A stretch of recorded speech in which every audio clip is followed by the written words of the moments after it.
All right, everyone, welcome back. Today, we're going to dive deep into something pretty cool, powertrain engineering. It's a fascinating field, really, especially now with so much going on. Yeah, no kidding. But before we get all geared up, I have a confession. When I hear powertrain, I picture like someone covered in grease, elbow deep in a car engine, you know? Haha. Well, there's still some of that, for Yeah. sure. But it's way more than just engines these days.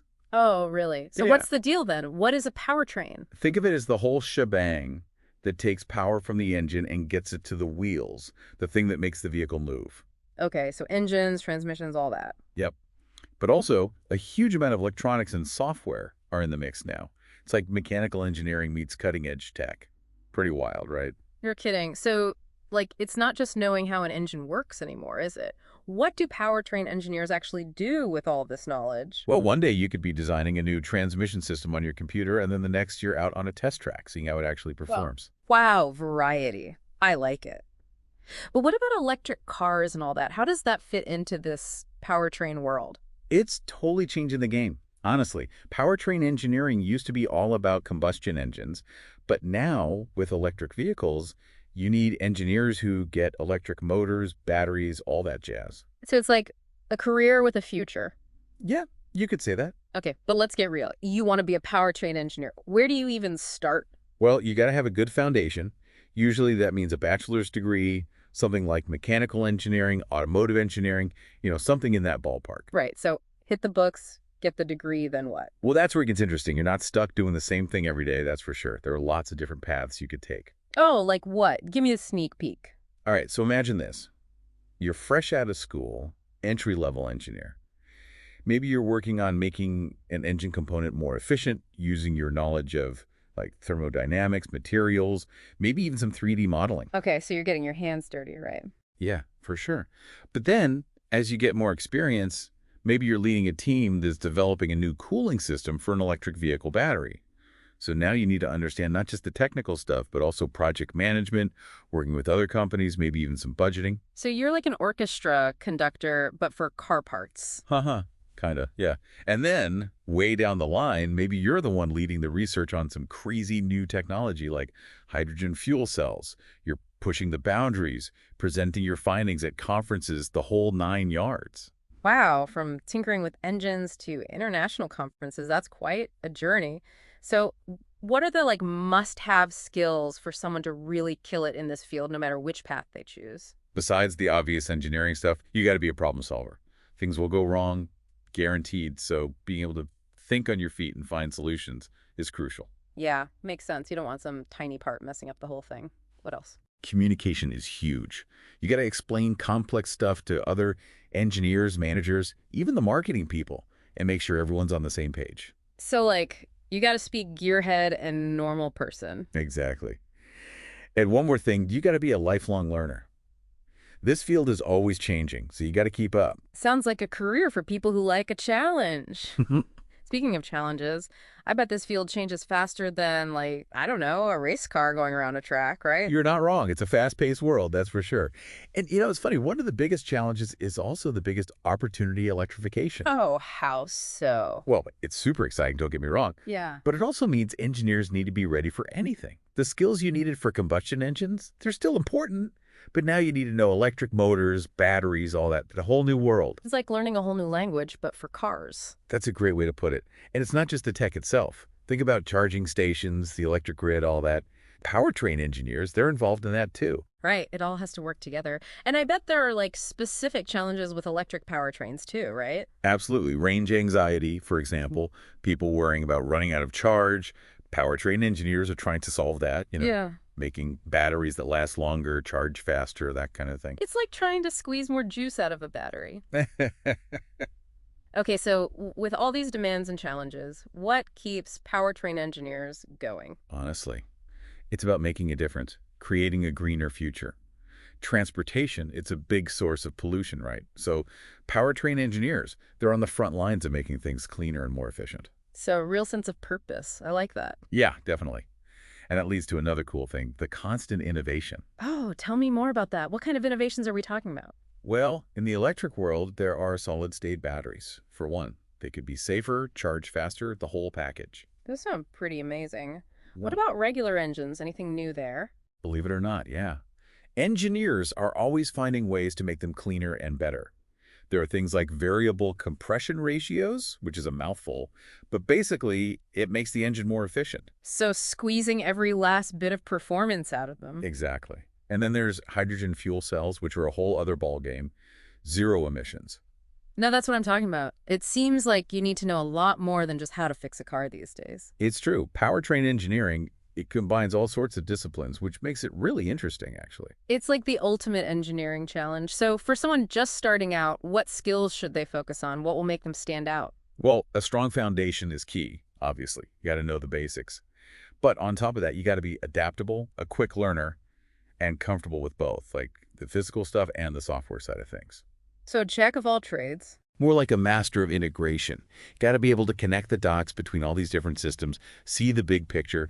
Like designing an electric car battery, it's not just about stuffing in more cells. You got to think about heat, weight, safety, everything. It's like you're an architect, but for cars. Exactly. So if I could give some advice to someone starting out, it would be to get involved. Internships, personal projects, anything to get your hands dirty. All of that hands-on experience. And network. Go to events, talk to people, make connections. You never know what might come of it. Building those relationships, it's so important. Absolutely. And never stop learning. This industry moves fast, so you got to keep up. Words to live by. Okay, so let's say you've got the skills, the passion, all that. How do you land that dream job? One word, portfolio. Okay, I'm listening. These days, it's not enough to just have a degree. You got to show what you can do.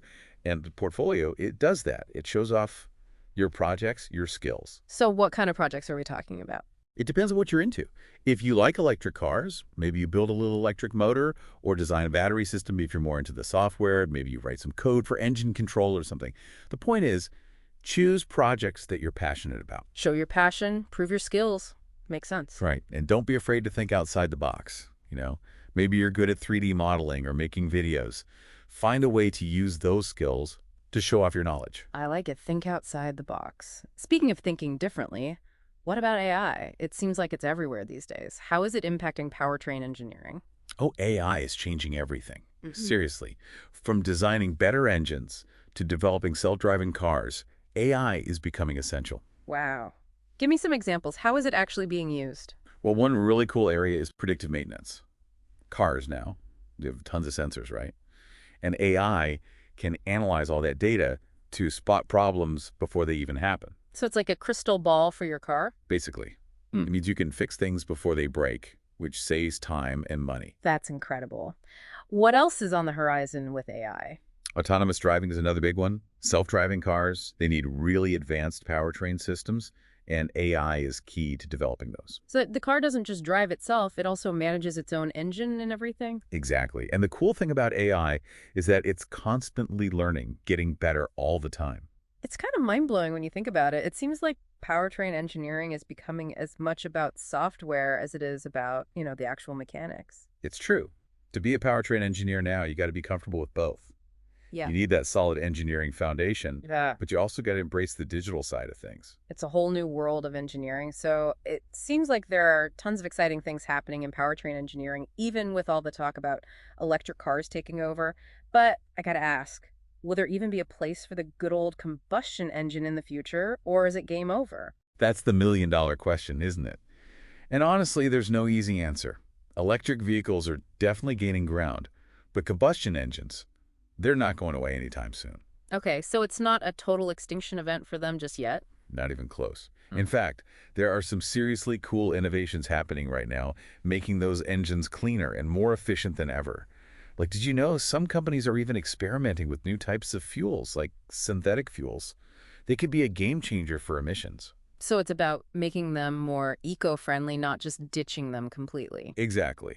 Plus, remember those variable compression ratios we talked about? That's another way to squeeze out more efficiency, especially for highway driving. Right, right. So it's like a two-pronged approach. Keep making electric cars better, but don't forget about making combustion engines better, too. You got it. And that's what makes this such an awesome time to be a powertrain engineer. Electric, combustion, whatever you're into, there's a place for you. Love that. Now, before we wrap up, I want to go back to something you mentioned, continuous learning. For anyone listening who's thinking, hey, this powertrain thing sounds pretty cool, what advice would you give them to stay ahead of the game? Great question. This field moves so fast, learning never stops. The best thing you can do is stay curious. Never lose that, like, how does this work mentality. So channel your inner kid, basically. Exactly. Read everything you can get your hands on, industry magazines, blogs, whatever. Go to conferences, watch videos, immerse yourself in it all. Sounds like a plan. And don't be afraid to get your hands dirty. Literally. Yeah. Build stuff, take things apart, figure out how they work. Hands-on experience, always a good thing. Absolutely. And one more thing, don't underestimate soft skills. Being able to communicate your ideas clearly, work well with others, that's huge. Powertrain engineering, it's a team effort. Right, it's not just about being a lone wolf in the garage. Exactly. The best engineers out there, they're not just smart, they're also great communicators, collaborators, problem solvers, the whole package. This has been awesome. We've covered so much ground today, from the basics of powertrains to like the future of the whole industry. Any last words of wisdom for our listeners before we sign off? Be bold, stay curious, and never stop learning. Powertrain engineering is an amazing field to be a part of. The possibilities are endless, so buckle up and enjoy the ride. I love that. Buckle up and enjoy the ride. A huge thank you to you for sharing your expertise with us today. It's been a pleasure. The pleasure was all mine. And to everyone listening, thank you for joining us on this deep dive into the world of powertrain engineering. We hope you learned a ton and are feeling inspired to explore this exciting field even further. Until next time, keep those gears turning, and we'll catch you on our next deep dive.